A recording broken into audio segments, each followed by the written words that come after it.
сәлеметсіздер ме? Сіздермен бүгін молочная девочка тортын жасайтын боламыз. Ең алдымен сары майды, бір банка сгущенка және 2 жұмыртқаны жақсылап миксермен араластырып аламыз. Сгущенкамыз өте қою болуы қажет. Қою болған жағдайда қоржыны жақсы көтеріліп, жұмсақ және нәзік болып пісетін болады.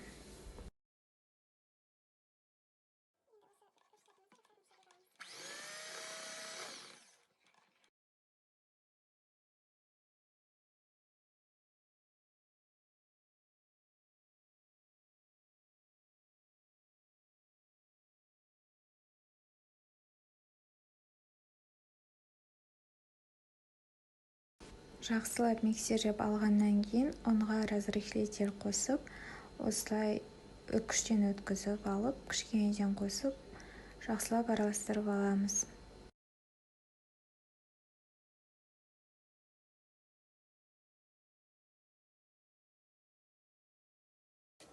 Осындай крем секілді қою консистенция пайда болады.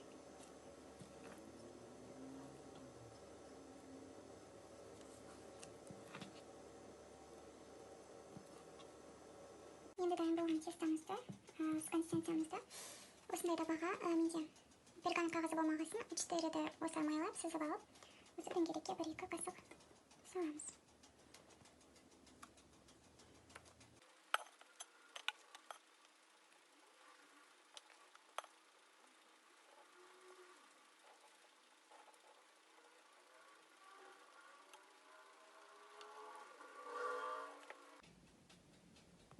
Қорждарымыз пісіп дайын болғанша дейін осылай кремді жасайтын боламыз. Кремге 33% сливкиді жақсылап миксерлеп аламыз.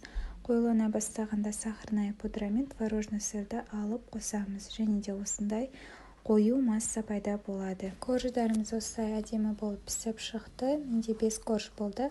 Осы 5 қоржды жаңағы креммен жинайтын боламыз.